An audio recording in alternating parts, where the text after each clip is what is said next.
경건한 숨은 실천. 금식할 때 너희는 외식하는 자들과 같이 슬픈 기색을 내지 말라. 저희는 금식하는 것을 사람에게 보이려고 얼굴을 흉하게 하느니라. 내가 진실로 너희에게 이르노니 저희는 자기 상을 이미 받았느니라. 너는 금식할 때에 머리에 기름을 바르고 얼굴을 씻으라. 이는 금식하는 자로 사람에게 보이지 않고 오직 은밀한 중에 계신 내 아버지께 보이게 하려 함이라. 은밀한 중에 보시는 내 아버지께서 갚으시리라. 마태복음 6장 16절로 18절까지의 말씀. 예수를 따르는 자들의 경건한 금식 행위는 당연한 일이었다. 엄한 절제 훈련은 따르는 자들의 생활에 있어야 할 일이다. 이러한 연단은 따르는 자들이 지시된 길과 이를 더 자발적으로 더 기쁨으로 행하도록 하는데 오직 목적이 있다.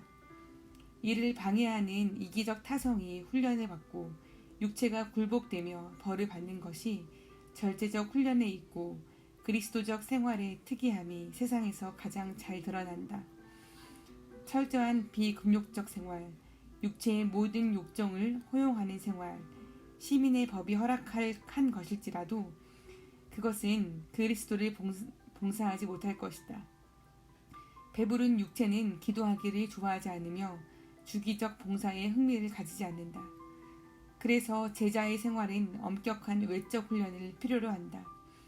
그렇다고 이것을 통하여 육체의 욕망이 비로소 좌절당한다거나 예수를 믿는 신앙 외에 이런 것을 통하여 옛 사람이 날마다 줄어가는 것 같이 생각하려는 것은 아니다.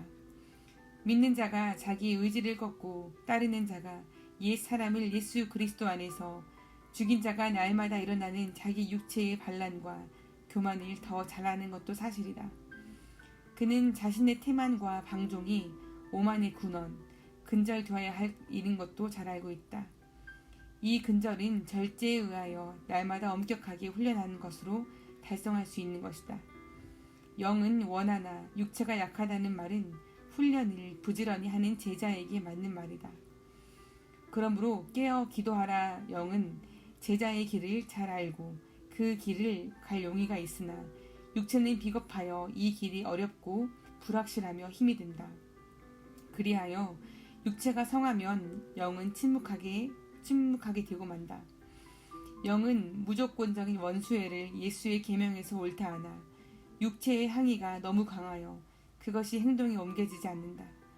그러므로 육체는 엄격한 규율로 날마다 훈련을 받아 거세되어야 한다.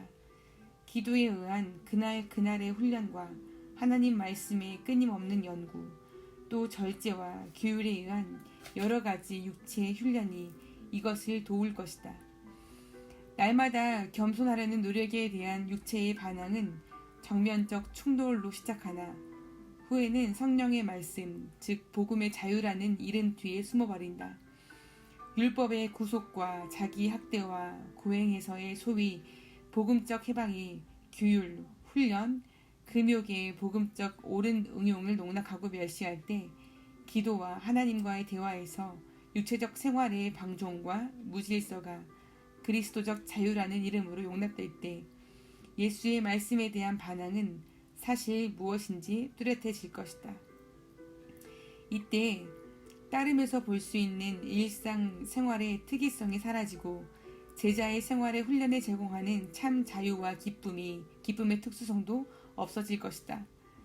그러나 그리스도인은 활동 의욕이 없어지고 침체하여 남의 생활과 허물에 대한 책임과 하나님에 대한 기쁨이 감소되고 기도할 힘이 없을 때 훈련과 금식과 기도로 자기 육체에 제한을 가함으로 더 나은 활동에 대비할 것이다.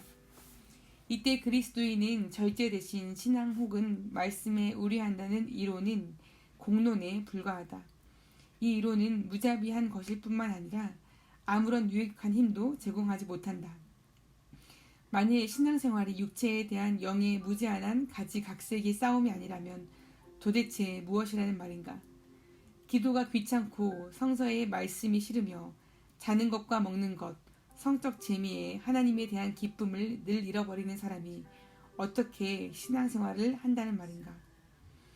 금욕은 자처하는 고난이니 파시오 액티바, 적극적 순환이지 파시오 파시바, 소극적인 순환이 아니다. 바로 이 점이 중요하다. 금욕이 위험하다는 것은 그것이 잘못되면 부절한 괴로움을 통하여 자신을 예수 그리스도와 동일하게 하여 보려는 경건이긴 하나 그 반면 무신적 야망을 누리게 하는 때문일 것이다. 금욕에는 물론 그리스도 자신의 고난을 대신하여 그리스도 자신의 순환을 자기가 완성하려는 즉 옛사람을 스스로 죽이려는 태도가 항상 잠복하고 있다. 이렇게 금욕적 행동은 그리스도의 구속사에서 하나님의 엄한 최후의 진지성을 횡령하여 가지려고 한다. 이때 고행은 엄청난 잔인한 행동으로 자신을 과시할 것이다.